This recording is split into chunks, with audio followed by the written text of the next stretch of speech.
Hitler's right-hand man, the deputy Führer who believed that thoughts could move objects and that Britain would make peace with Hitler. Rudolf Hess was on a ride that ended in a spectacular fall.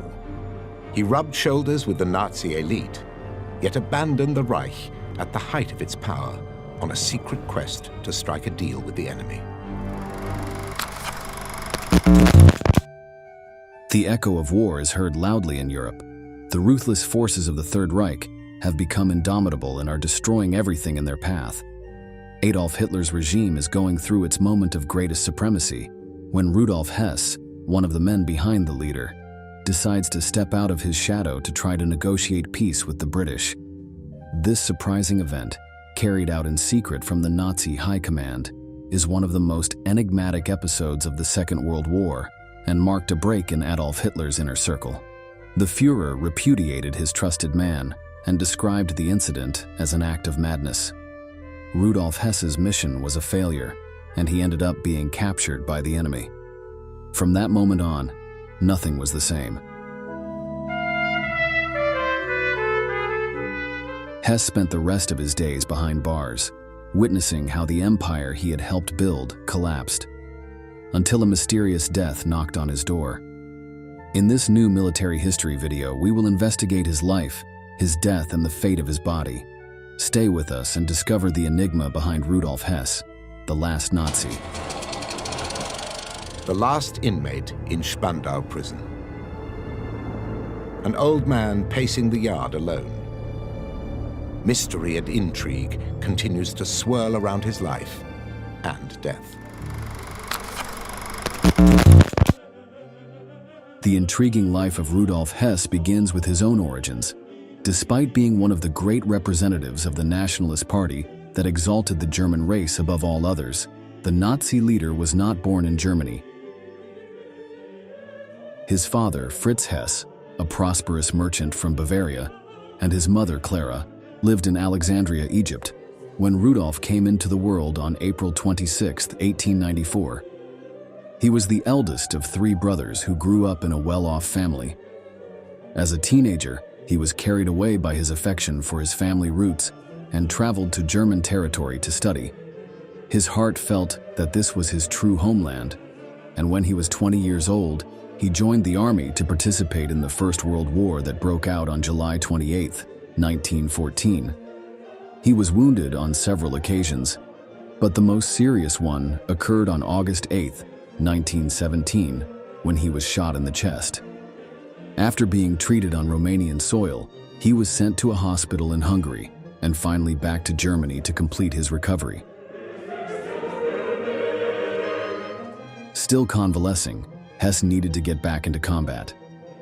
He knew that enemy fire continued to stalk his comrades in a brutal and merciless manner. He requested that he be allowed to enroll to train as a pilot, so he traveled to Munich for training. His training began in March 1918, as German forces launched their last major offensive on the Western Front. However, Hess was unable to return to action as the war ended early. After the conflict, he enrolled at the University of Munich, where he studied history and economics. In that city, he attended a rally where he heard Adolf Hitler speak for the first time. From the moment he saw him on stage, he knew that his way of seeing the world had changed forever. He was as amazed as he was delighted and joined the National Socialist German Workers' Party in 1920, becoming one of the Führer's first followers. Rudolf Hess was a devotee, one of the first to join the party. Anyone who looks at the film of him can see this glowing fanaticism and total adoration of Hitler that Hess displays. It's almost frightening how much one man can adore another man for political reasons. At this stage, he began to gain the leader's trust and quickly rose within Nazism.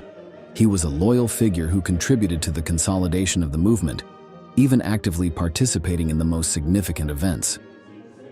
Within the party, there was talk of a coup d'etat. The leaders of Nazism were planning to attack the Weimar government in Bavaria, and for this, they needed forces and resources.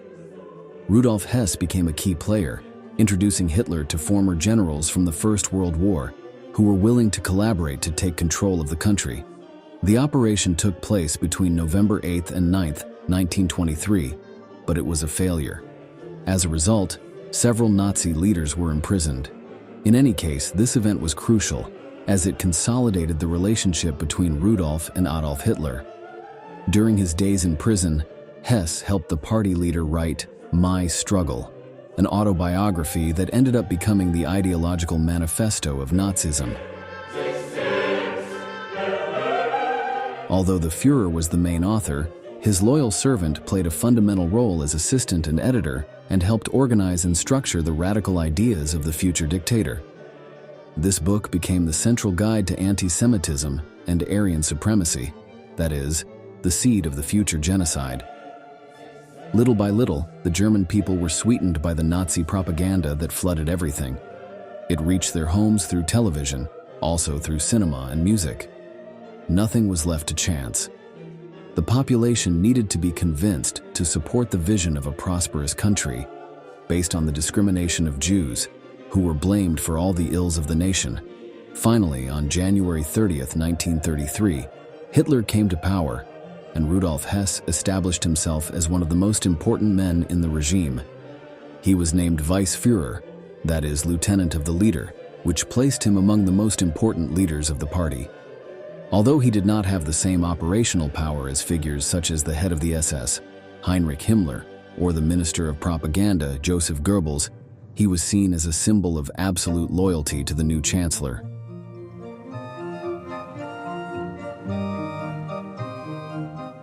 For many years, he occupied that privileged place within the Third Reich, but everything changed on May 10, 1941, at the height of German supremacy during the Second World War. The Führer's troops had managed to conquer numerous European countries, including a power like France, and although the United Kingdom had eluded him, this setback had not affected the confidence of the Nazi forces. In fact, they were preparing to invade the enormous and powerful Soviet Union. However, Hess surprised everyone by undertaking a mysterious flight to Scotland. Without Hitler's knowledge or authorization, his lieutenant traveled alone to British soil with the apparent intention of negotiating peace with them. But what was he really looking for? Did he distrust the German capacity for victory? Was he afraid of the United Kingdom and wanted to save himself from a fatal destiny? And it looks like that he was probably, of the inner circle, the least martial of the lot. And yet we mustn't be too kind to Hess. He was a man who propagated and helped to bring to power one of the most evil regimes the world has ever seen.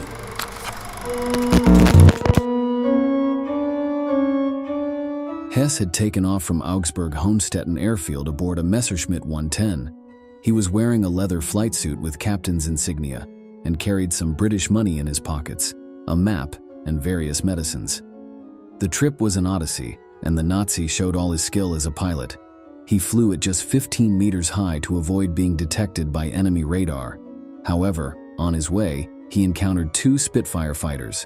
The Royal Air Force aircraft quickly began to pursue Hess, who maneuvered to try to lose them.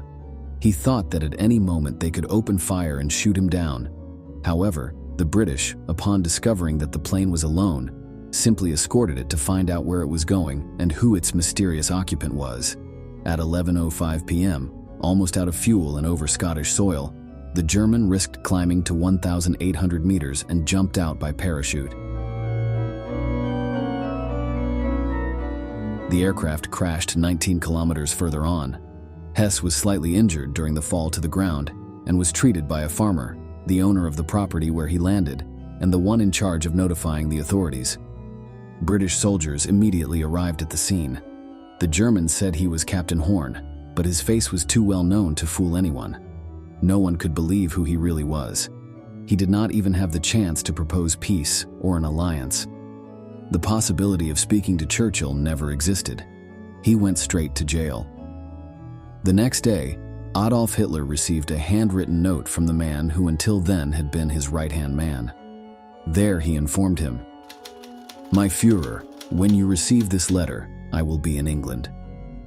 In the following lines, he outlined his idea and then concluded, If this plan, which I admit offers only a slight chance of success, ends in failure and fate is against me, neither you nor Germany will have to suffer it.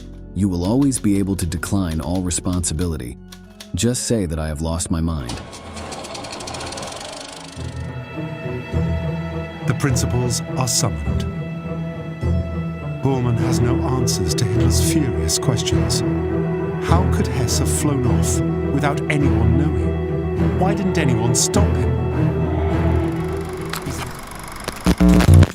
Hitler suspected that there was an attempted coup against him, but when he became convinced otherwise, he feared that the news would spread to the world. So he called Benito Mussolini, one of his key allies in the war, to assure him that he was not seeking peace with the enemy.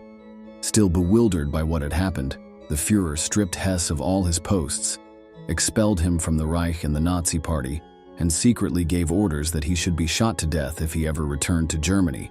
The vacant post was filled by Martin Bormann, the Chancellor's private secretary.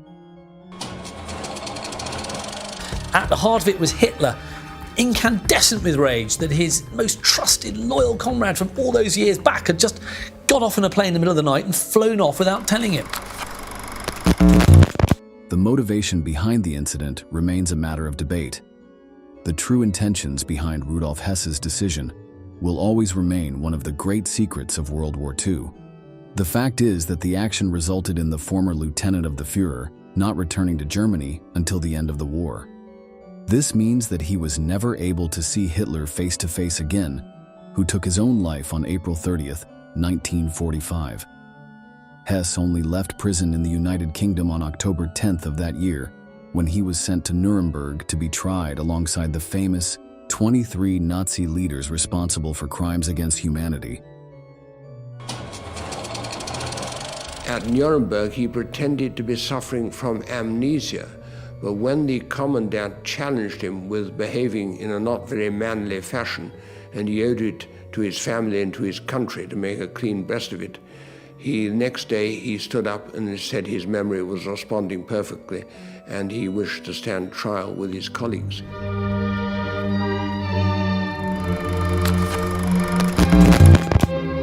The American Army psychiatrist Douglas Kelly examined him during the trial and found that the accused suffered from a genuine psychoneurosis rooted in a paranoid and schizophrenic personality. He also claimed that the amnesia was partly genuine and partly feigned, but he deemed him fit to stand trial. His fate was thus sealed. He was sentenced to life imprisonment for crimes against peace and conspiracy. Although Soviet Judge Iona Nikitchenko voted in dissent from the decision, believing that a death sentence was justified, Hess was one of 7 Nazi leaders who escaped hanging. The rest were executed, except for Luftwaffe commander Hermann Göring, who committed suicide the night before he was to be hanged with a cyanide capsule hidden in his mouth. Rudolf Hess was sent to Spandau Prison in West Berlin on 18 July 1947. The fortress, built in 1876 as a military penitentiary for 500 inmates, would be the place of punishment for only 7 leading figures of Nazism. On 17 August 1987, after having spent more than 40 years behind bars, Hess took his own life. The 93-year-old man was the last survivor of Hitler's inner circle. A dark period seemed to be coming to an end, but it was not going to be that easy. Soon, the death of the Führer's lieutenant was surrounded by conspiracy theories that ruled out the possibility of suicide and claimed that the prisoner had been murdered. But who would do it, and why? The first thing to consider is his company, and many will be surprised to learn that it was non-existent. Of the 6 other inmates who accompanied him at Spandau, 3 had been released for health reasons, and 2 had served their sentences. The last to leave was Albert Speer, the Reich architect and a close friend of Hitler. He left the prison in 1966, and the vast structure continued to operate solely for Hess. In fact, the Allies spent thousands of dollars a month just to keep him isolated from the world. Compared to a normal prisoner in a normal prison, he had considerable freedom of movement. choice of food, and that sort of thing, which a normal prison would never get. And so he had quite a free life within those confines. He was remarkably fit for his age. He was kept there because that was the sentence. The sentence was a life sentence. However, the punishment also seemed to extend to his death, shrouding it in great mystery. To try to uncover what was behind it, we must begin with the official version. This held that Hess had hanged himself with an electric cable in a summer house that had been prepared for him over the years in the prison garden. According to the report, the man tied the item to a window and hanged himself. He was found by a guard and taken to a British military hospital, where he was declared dead. While this story was initially accepted by the authorities, doubts quickly arose due to several factors, including the Nazis' history of strict surveillance and the circumstances in which he lost his life. This is how theories arose that Hitler's lieutenant had been murdered, mainly driven by the Hess family, who believed that it was not possible that a 93-year-old man, frail and physically challenged, could have carried out the hanging without assistance.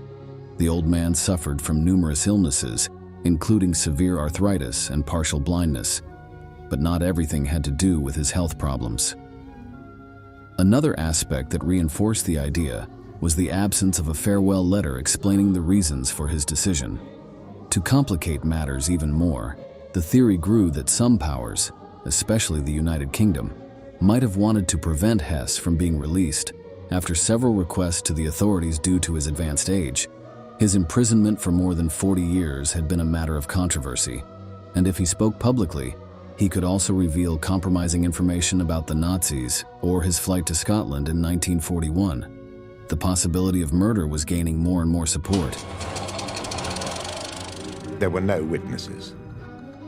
But conspiracy theories emerged that Hess was assassinated to stop him revealing embarrassing secrets. This man, who generated controversy in life, continued to do so after his death. With all of the above adding to the mystery, Hess's relatives requested that an autopsy be carried out independent of the official investigation, which was carried out by a doctor hired by the family. The purpose of the second opinion was to investigate if there really had been a trauma to the neck, how this had happened, and the question was, is hanging or strangulation a viable theory?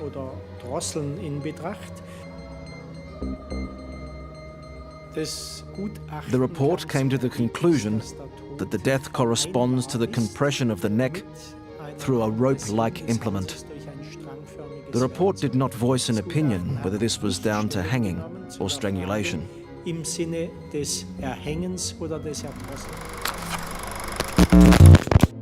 This pathologist, Dr. Wolfgang Spann, claimed that the marks on the neck of the deceased Nazi did not necessarily correspond to a suicide by hanging, but suggested that he could have been strangled by someone else.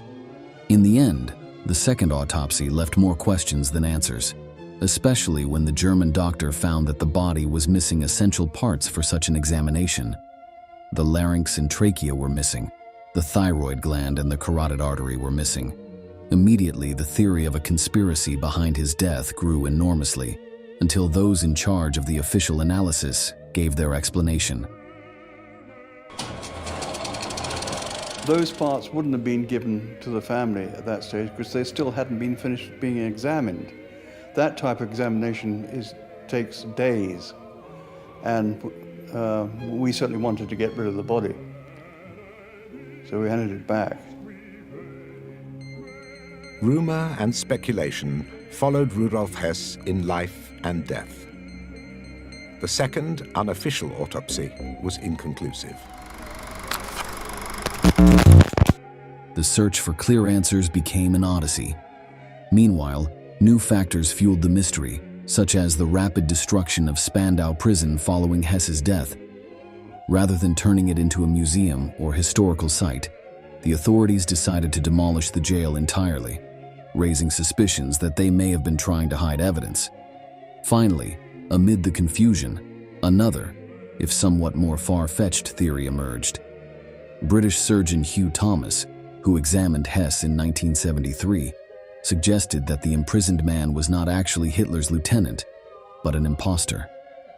It was based on physical differences, such as a scar the Nazi must have had as a result of his World War I wound, which Thomas said was not present. Although this theory was dismissed by most historians, it added an additional level of enigma surrounding the identity and circumstances of the death. However, the official autopsy concluded that it was suicide, and subsequent investigations by British and German authorities supported this conclusion, although doubts persisted. For prison authorities, there was no mystery surrounding the death of Rudolf Hess. I think these other theories, etc., are absolute rubbish. Anything else is pure speculation. Hitler's former deputy died knowing he would never be pardoned. And he realized from the rejection note coming back from authorities that there was no chance of him being released. He was there for life, and that was it. Beyond closing this controversial chapter, the controversy surrounding Rudolf Hess did not end there. His body was buried in the family grave at the Wunsiedel Cemetery in Bavaria. The place quickly became a pilgrimage site for neo-Nazis and far-right groups. Every year on the anniversary of his death, hundreds of people gathered in the city to pay homage to Hitler's lieutenant. For local and German authorities, these gatherings were a cause for great concern, since Germany has strict laws against the glorification of Nazism. Because of this, in July 2011, the decision was made to exhume and destroy Hess's remains, which were cremated, and the ashes were scattered in an undisclosed location in the sea. This was how the last Nazi lived and died, Adolf Hitler's right-hand man, who generated confusion with his actions and mystery with his departure from this world. Without a doubt, the secrets of Rudolf Hess were hidden deep in the sea.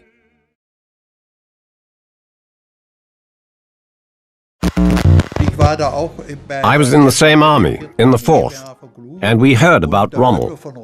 Some sergeant major said to me, "There's this mad divisional commander. He just rushes forward without any cover on the left or right, and yet he's successful." And that was the Gespenster division. We only learned later on that it was Rommel. His name inspired fear and respect among the enemies of fascism. In the Third Reich, he was celebrated as if he were a popular hero. The Germans believed they would win the war as long as he was on their side. However, despite the entire nation placing the burden of the war on his shoulders, he was not a convinced Nazi. He distrusted Hitler and his ability to lead the army, something the Führer would not forgive. Today, in this new episode, we will tell you everything about the unknown life of Erwin Rommel, the best general in Germany during World War II. Johannes Erwin Eugen Rommel was born on November 15, 1891, in Württemberg, in what was then the German Empire. His father had been an artillery officer and expected his son to follow the same path. But young Erwin had no desire to be a military man. Instead, he was drawn to engineering. He was fascinated by machines, to the point that as a teenager, he acquired a motorcycle, which he used to dismantle and reassemble piece by piece. However, due to family pressure, he had to abandon his passion for machinery construction and enlist in the Danzig Officer Academy. At the age of 18, although he was a brilliant student, no one could have imagined that he was destined to be one of the most important generals in German history. In 1911, he graduated with the rank of lieutenant. At the same time, he met Lucia Maria Mollin, a 17-year-old girl whom he became engaged to. 2 years later, before getting married, he began an affair with Walburga Stemmer, the vendor of a fruit and vegetable stand. Without Lucia's knowledge, he had an illegitimate daughter named Gertrude. Rommel wrote letters to his lover promising to leave his fiancée, quit the military career, and start a new life with her and the newborn. However, our protagonist was pressured by his surroundings to end his relationship with Walburga and return to Lucia. He was told that his behavior was not suitable for an officer of the German Empire, and on the other hand, his lover came from a humble home. So the relationship was not convenient for him. Here you can see a descendant of Walburga talking about the moment when Rommel ended their affair.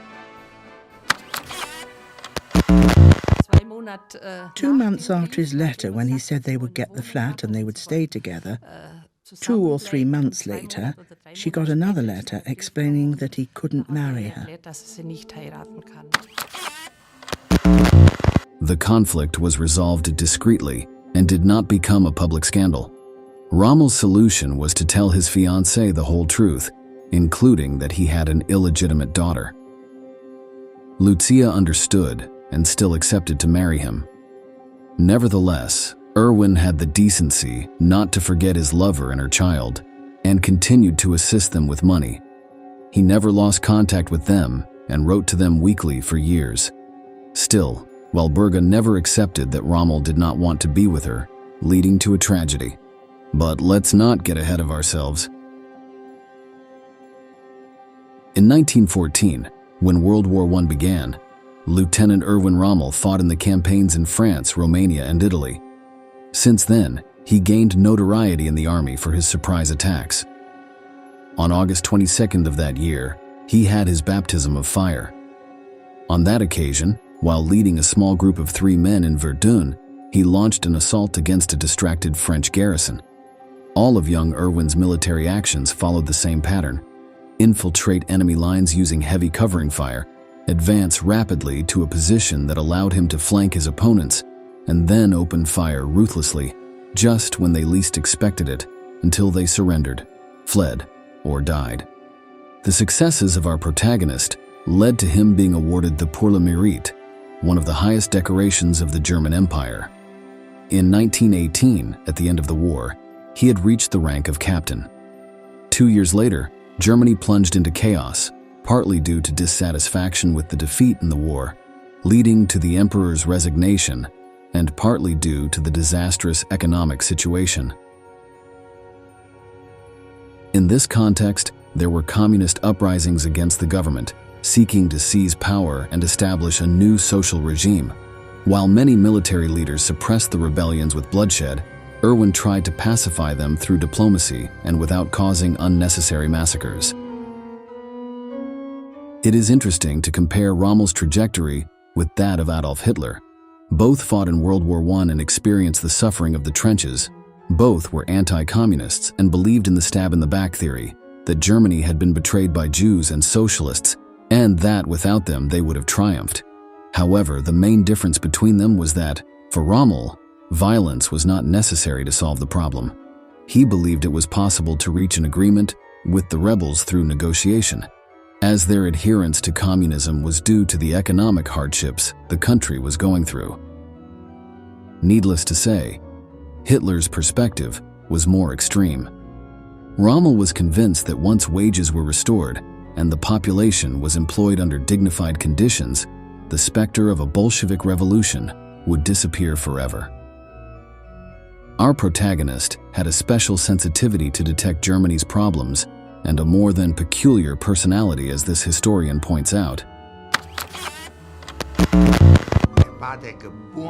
He was an innate man of action, brimming with ideas, with the flexibility of a fox. But he was not a fox in personality terms at all. In 1928, Erwin received a devastating blow. He learned that his ex-lover, Walburga Stemmer, had died. Publicly, her family claimed she died of pneumonia, although she had actually committed suicide. The woman had never overcome Rommel leaving her. Consumed by guilt and guided by his strict sense of honor, the officer took Gertrude, the fruit of his affair, to live with him and his wife Lucia. He never admitted to his friends and family that the 15-year-old girl was his illegitimate daughter. On the contrary, he chose to refer to her as his niece. No one asked too many questions since the story seemed plausible. After all, so many millions of Germans had died in the war that it didn't seem strange that the teenager had become an orphan and was now cared for by a family friend, whom she affectionately called Uncle. However, Gertrude knew the truth of the story, and in her private correspondence with Rommel, she called him father.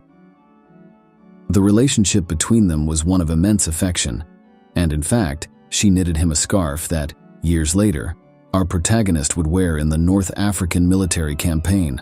On the other hand, it is worth noting that in late 1928, Erwin and Lucy had their first child, whom they named Manfred. The National Socialist movement grew to the point where its leader came to power in January 1933. By then, Rommel held the rank of lieutenant colonel in the Wehrmacht, meaning he was a significant officer. He first met the Führer on September 30th, 1934, while the dictator was conducting one of his routine troop inspections. Rommel was not a member of the Nazi Party, although historians have debated extensively about his sympathies for National Socialist ideology.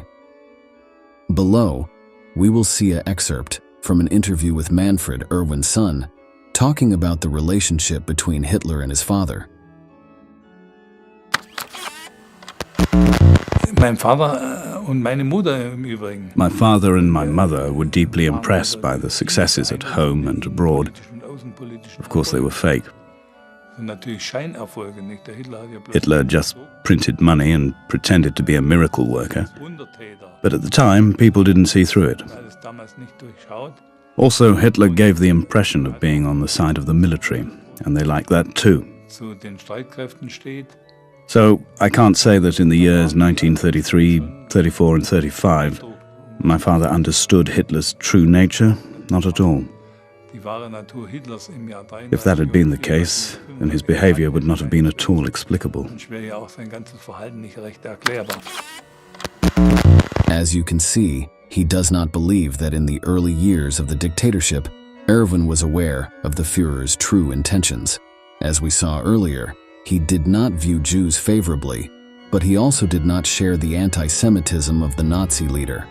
Nevertheless, he never did anything to defend the Jews and watched with disinterest and apathy as they were increasingly marginalized in society and subjected to terrible humiliations and aggressions. In any case, this was the attitude of millions of Germans. It cannot be said that Rommel's behavior was much different from that of his compatriots. In 1937, Rommel published his masterpiece Infantry Attacks, a book about military tactics in World War I that instantly became a classic.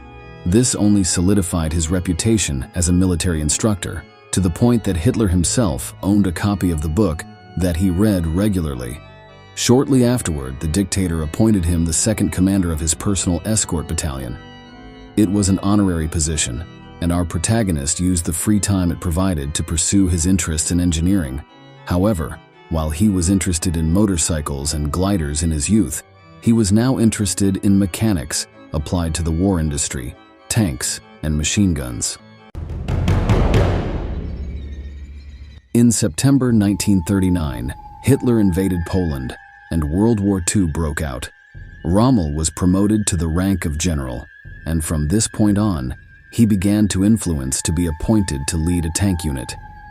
It is difficult to know what Rommel thought about the war. Some historians indicate that he saw the Führer as an erratic leader with unclear intentions, beyond unleashing a global conflict. In fact, as we will see below, his own son recounts that even in the late 1930s, Rommel did not look favorably on the possibility of a new military confrontation.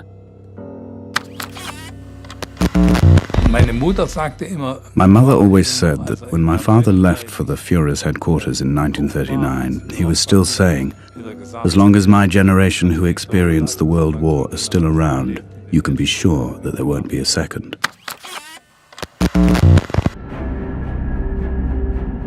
Clearly, his prediction was far from reality.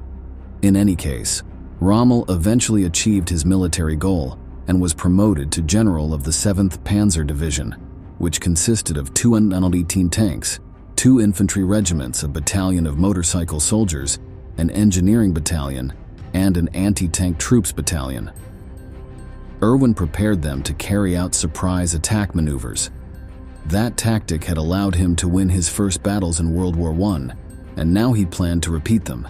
It was about striking with speed and force, leaving the enemy bewildered, not allowing them to regroup and dispersing their men.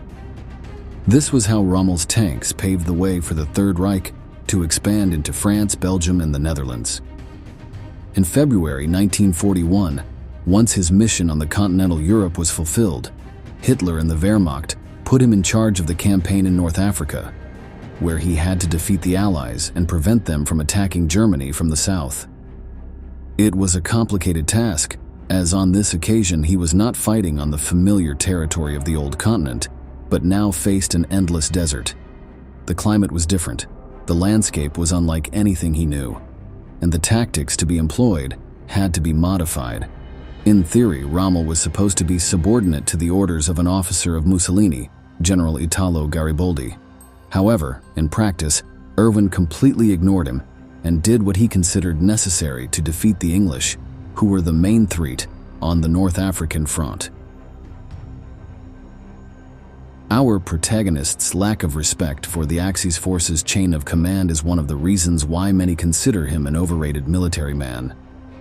After all, one of the main maxims of any army is to respect superiors, a rule that Rommel was not too interested in following. Nevertheless, Erwin became known for being one of the most ingenious generals of the entire campaign. He led nighttime or sandstorm attacks, moments when his enemies were most vulnerable, achieving significant victories. His triumphs and tactical intelligence earned him the nickname Desert Fox, and his image spread far and wide throughout the West. In Germany, Minister of Propaganda Joseph Goebbels tried to turn him into a kind of popular hero. Erwin was a charismatic officer who sought to show himself alongside his troops and built the image of a leader who fought side by side with his subordinates. At the same time, the cult of the Desert Fox served to distract the Germans from the disaster that had become the Eastern Front, where the struggle against the Soviet Union was stagnating. Our protagonist's photo adorned the offices of government agencies. Rommel himself enjoyed popularity and diligently posed for the photo sessions ordered by Goebbels, as recounted by this historian. Rommel would sometimes pose. If he noticed a cameraman who wanted him in profile, he would thrust forward his forceful chin and hold the pose for a few seconds to give the photographer time. His fame was so great that German radio stations broadcast battle reports where he had participated. In this way, the general public could be aware of the day-to-day life of their hero. It is also true that this aroused the antipathy of other Nazi leaders, as they feared that Erwin's popularity would surpass that of the Führer himself. In any case, despite his overall good performance in Africa, a series of harsh defeats in 1943 led him to resign from the command of the campaign and return to Germany. Rommel maintained an important position within the Wehrmacht, although his differences with Hitler became increasingly profound. He was convinced that the war was lost and that it was necessary to reach a peace agreement with the Allies. Otherwise, Germany would be doomed to total destruction. In his letters, he implored Hitler, time and again, to consider the possibility of negotiating with his enemies, but the dictator always refused. In his mind, the conflict was an all-or-nothing gamble, and there were no options other than death or glory. This brings us to the climax of this story, which is, at the same time, one of the most mysterious moments in Rommel's life. It is known that the Desert Fox was, at least minimally, involved in the July 20th, 1944 plot when a group of German officers attempted to assassinate Hitler with a bomb. However, his role in the operation is not entirely clear. It is believed that initially, Rommel was against killing the Führer, as this would unleash a civil war for control of Germany. However, he changed his mind shortly afterward when he realized that arresting and displacing him from power was impossible, as he was heavily guarded. Over the course of days, the Führer's favorite general would have joined the plan to assassinate him. However, on July 17, 1944, Rommel was incapacitated by an air raid. It is possible that for this reason, Klaus von Stauffenberg was in charge of planting the bomb at Hitler's feet. Although the attack worked, Hitler barely received superficial injuries. Once the conspirators were arrested, Rommel's name surfaced almost immediately. Surprised by the turn of events, Hitler sent the Gestapo to his home, which proceeded to arrest him. For his betrayal, he was to be sentenced to death. But the great inconvenience was that Erwin was an extremely popular man. If the public discovered that he had broken his oath of loyalty, Germany's morale could collapse. Likewise, it could lead to unforeseen consequences within the army. Rommel had to disappear, but discreetly without causing a national scandal. In October 1944, the Nazi dictator sent generals Wilhelm Burgdorf and Ernst Meisel to make a proposal to the Desert Fox. He could reject the accusations of treason and elevate his case to a public trial, in which case he would lose and his family would be executed. Alternatively, he could choose to take his own life. If he voluntarily ended his life, the government would declare that he died of a heart attack, give him a funeral with honors, and provide a pension to his family. Seeing that he had no other options, he accepted the second choice. He informed his wife and children of his decision, said his goodbyes, and got into a car with the Führer's generals, who drove to the countryside. When they were alone and far from the world, he ingested a cyanide capsule. Minutes later, Erwin Rommel lay dead. Hitler fulfilled his part of the deal, publicly announced that the Desert Fox had died honorably, declared a day of mourning, and granted him a state funeral. Next, we will hear an excerpt from the speech that was read in his name. Führer und oberste Befehlshaber der Wehrmacht hat uns hierher berufen, Abschied zu nehmen von seinem auf dem Felde der Ehre gebliebenen Generalfeldmarschall Rommel. Mit uns steht nicht nur die deutsche Wehrmacht, sondern das ganze deutsche Volk in ehrfurchtsvollster Trauer und in tiefem Schmerz an der Bahre dieses toten Helden. Darüber hinaus wird aber auch die uns feindliche Welt die Achtung einem Gegner nicht versagen können, der in Ritterlichkeit und soldatischer Größe stets das Schwert geführt hat. The true cause of his death was only known a year later, when Germany was on the verge of losing the war and Allied intelligence interrogated Erwin's family. Today, Rommel is one of the most controversial generals of the Third Reich. Some say his talent is overrated, but others point to him as a brilliant and heroic officer who made the Allies believe their days were numbered. In any case, the truth is that his name will live forever in the history books.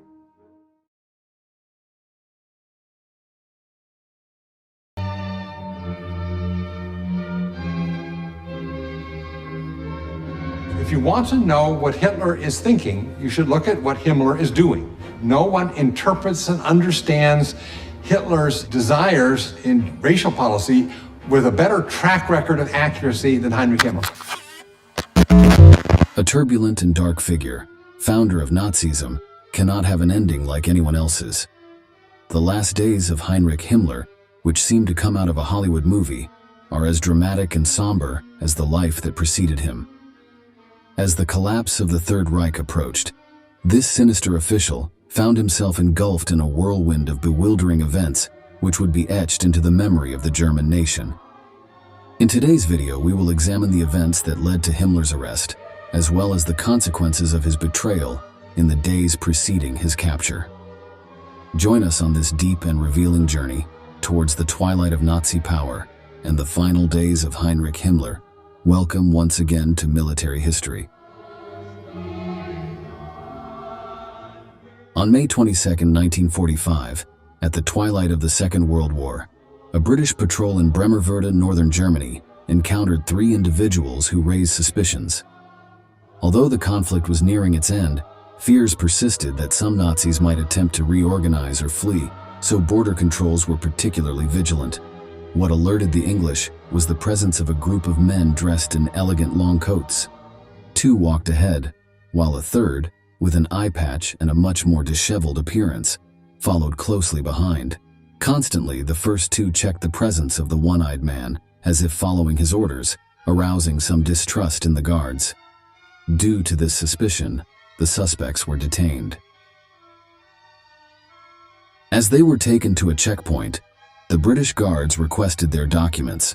The 3 detainees presented a form that German soldiers used to receive at the end of the war, detailing names, ranks, and dates of birth. The document of the man wearing the eye patch indicated that he was a sergeant named Heinrich Himmler. The subject, trusting in his low rank and the apparent authenticity of his document, hoped to go unnoticed. However, there was a very particular stamp on the paper. This mark would be the condemnation of the impostor, as British intelligence associated it with members of the SS trying to escape. The order from the Allied forces was clear: to detain at all costs anyone carrying that stamp on their document and those accompanying them. In this way, the 3 travelers were delayed. And the next day, the men were transferred to a detention camp. At that moment, Himmler, perhaps fearing that his false identity would not last long, desperately requested to see a higher-ranking officer. Unexpectedly, he removed the eye patch and revealed his real name.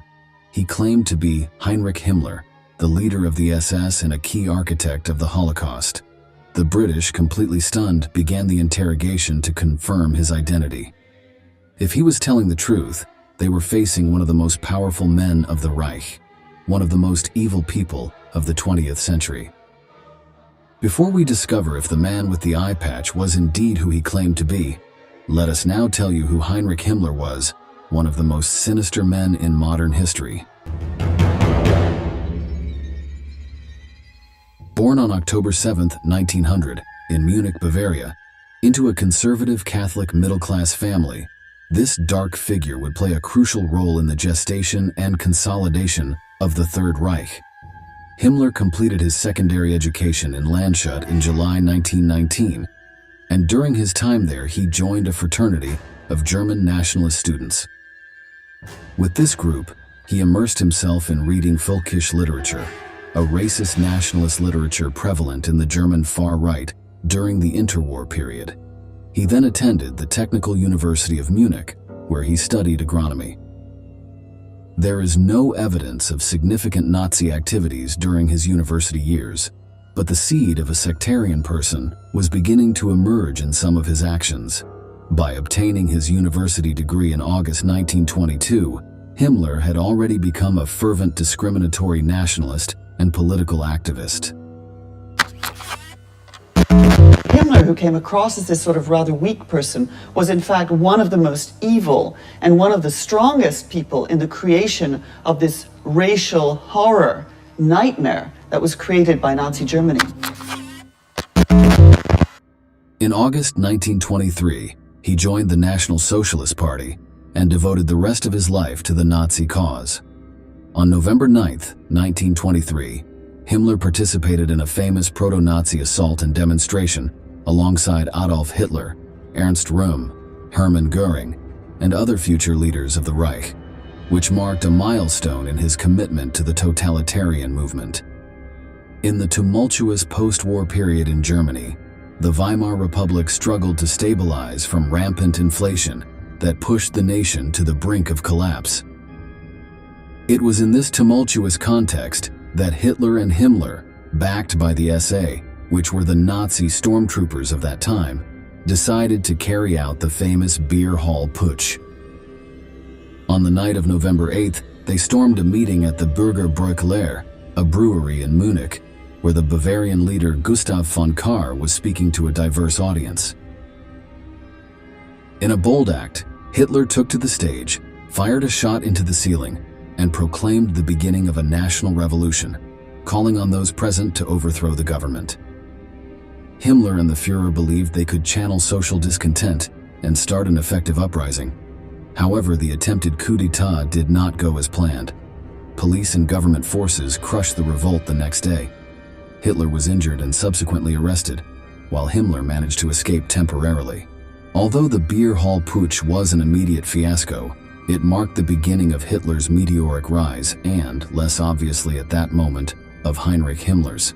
This event laid the ideological foundations for Nazism, and despite the legal consequences for Hitler, solidified his status as the undisputed leader of the movement. After the arrest of the Führer and the subsequent banning of the party, Himmler continued to support the Nazi cause clandestinely. Following the failure of this event, the lieutenant consolidated his reputation as a skilled speaker and organizer within the party. His speeches emphasized the importance of racial consciousness, the cult of the German race, the need for expansion, and German settlements. He also encouraged the fight against the so-called eternal enemies of Germany. These groups included Jewish Capital, a group of successful Hebrew entrepreneurs, Marxism, socialism, communism, and anarchism, liberal democracy, and Slavic peoples.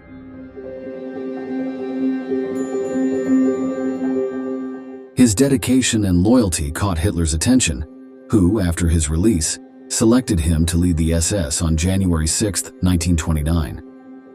It was an organization that originally served the purpose of the personal protection of the Nazi leader. With Himmler at the helm, these paramilitary forces evolved from a simple escort unit into a vast and fearsome organization, involved in activities ranging from the internal security of the Führer himself to the management of concentration camps. Himmler stood out for his ability to organize and administer the regime's power efficiently, thus contributing to the growth and influence of the SS within the structure of the Third Reich. At that time, the SS had a modest figure of 280 members. However, far from seeing this humble beginning as a limit, Himmler envisioned the possibility of transforming them into an elite force for the Nazi Party. By the time of Hitler's rise to power in January 1933, the SS had already grown significantly and numbered over 52,000 members. Under the leadership of this sinister figure, the Schutzstaffel acquired crucial roles related to the party's long-term goals, focusing on internal security and the preservation of racial purity.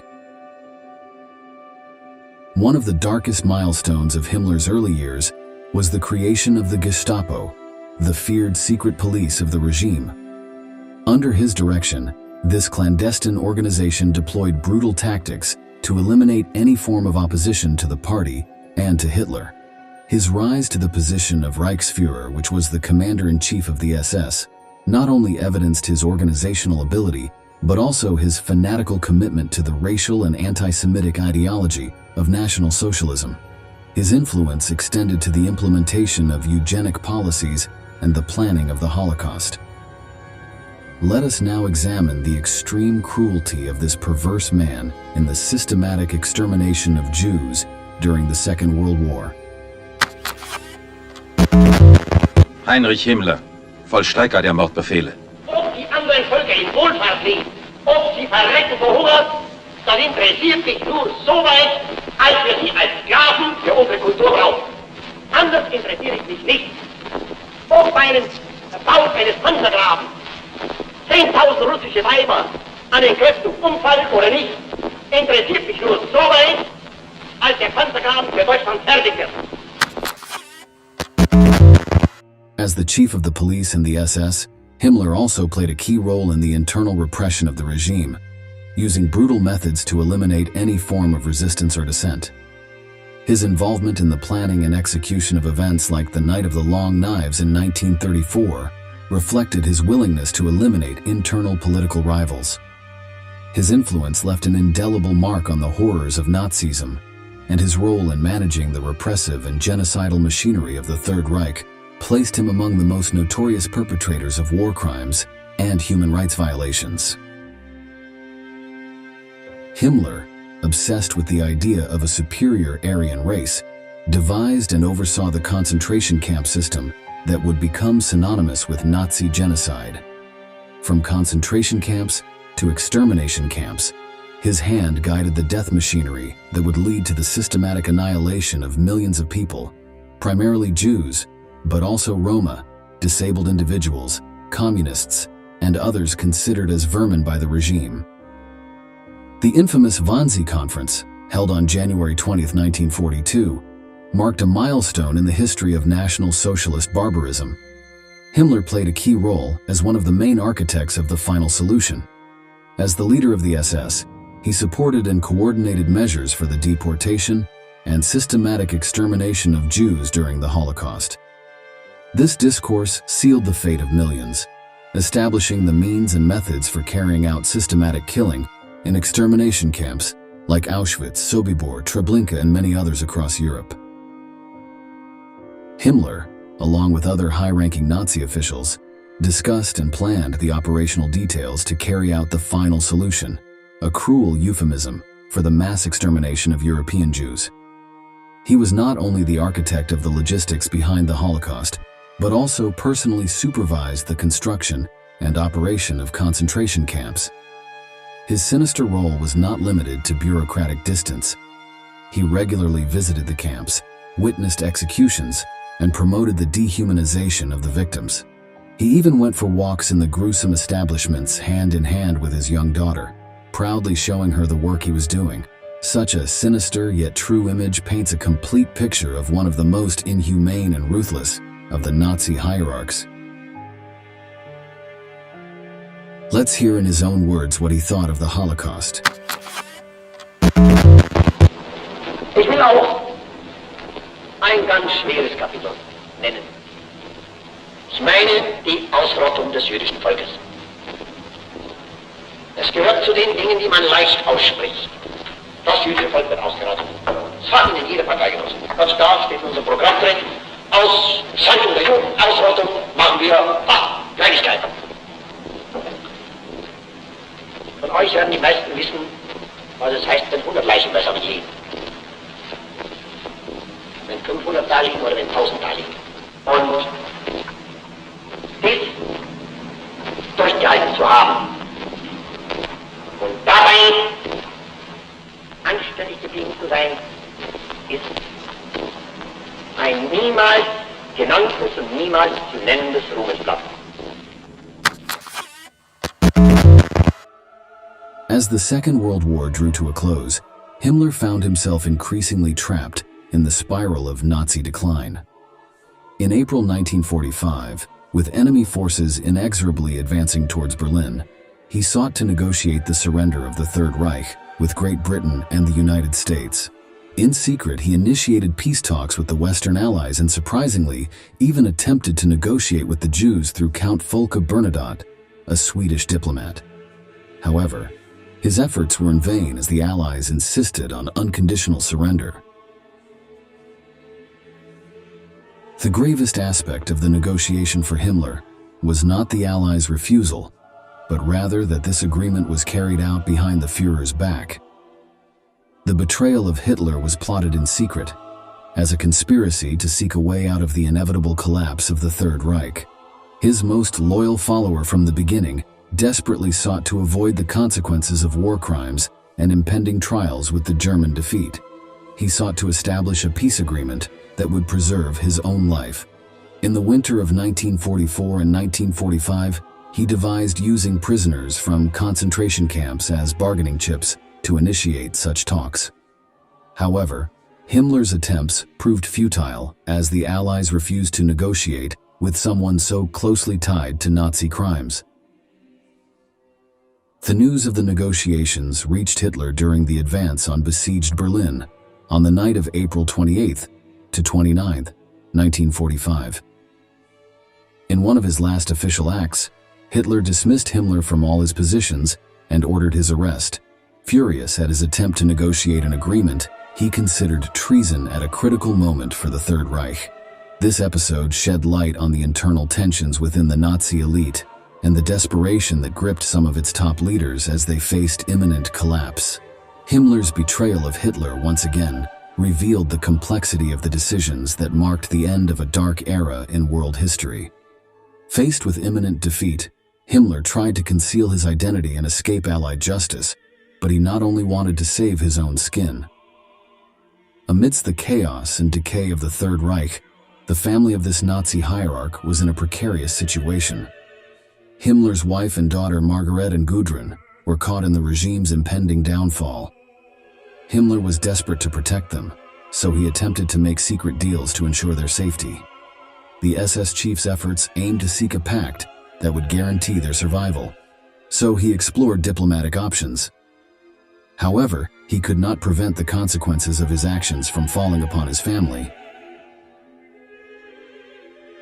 After the German defeat in World War II, the Allied authorities detained the two women. Margaret was released after a short period of detention. After the war, she led a more discreet life and tried to distance herself from the infamy associated with her husband's surname. Gudrun, who was a teenager at the time, was released later and became a controversial figure in the post-war period. She associated with neo-Nazi groups and far-right organizations. Her life was marked by the defense of her father's ideas. This episode, in the midst of the last days of the Third Reich, sheds light on the complexity of family relationships within the Nazi hierarchy, and it gives an account of the desperate decisions that some of its leaders made to try to preserve their loved ones. On May 10, 1945, after the final fall of Berlin to the Soviet forces, he undertook a desperate escape from Flensburg. There, he tried to go unnoticed, disguised as a member of the Geheime Feldpolizei, the Wehrmacht's secret police. He shaved and wore various disguises to avoid being recognized. He adopted the alias Sergeant Heinrich Himmler and undertook a clandestine journey. This attempt to escape Allied justice evidenced the cowardice that characterized the key architect of the Holocaust throughout his life. Himmler's escape was a plot of deception and stratagem, but his luck changed on May 22nd, as we previously narrated on the strategic bridge that connected the cities of Hamburg and Bremen. This capture was considered a victory for the Allied forces, as they had captured one of the most important figures in the Reich. And here we return to the precise moment at the beginning of the video, in which the Allied soldiers were trying to verify Himmler's identity. The investigation by the Allied guards seemed to indicate that, indeed, this guy was who he said he was. To be sure, the soldiers requested a physical examination that could confirm the prisoner's statement. During the medical examination conducted by Captain Wells, Himmler began to fear what the British might do to him once they corroborated his story. Panicked, he began to show resistance and suddenly pulled out a small cyanide capsule hidden inside his cheek. Despite the doctor's attempts to prevent it, Himmler crushed the capsule with his teeth and the poison began to run down his throat. The Nazi leader was dead in a matter of minutes. His dramatic capture and subsequent marked the tragic end of one of the main perpetrators of the atrocious Nazi crimes.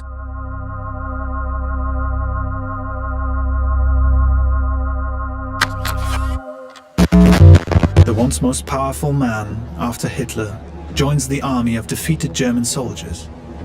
He is sent to a British camp for German prisoners of war, further unrecognized. Then he reveals his identity and is taken to the headquarters of the British Security Service in Lüneburg. A military doctor is to examine him. As the doctor checks his mouth, Himmler bites down on a cyanide capsule. The murderer of the century dies on May 23, 1945. His body is buried by the British near Lüneburg. The exact spot is unknown.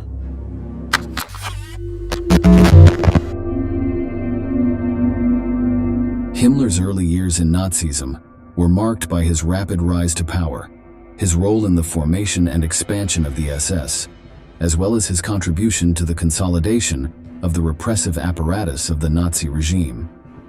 These first steps laid the foundation for Himmler's involvement in even more serious atrocities as the Third Reich advanced. His influence on the implementation of the Holocaust makes him one of the most sinister characters of the 20th century. However, his final was marked by cowardly and petty actions. He left this world a man who betrayed his leader, attempting to negotiate his impunity in a disloyal manner, and, failing to do so, he committed suicide in a cowardly and dishonorable manner. His shameful death symbolizes the collapse of the Nazi regime and the final surrender of some of its most notorious leaders to the Allied forces. We have come to the end of this installment. We look forward to reading your comments and value your participation. We thank you for reaching the end, and we look forward to seeing you in the next episodes of Military History.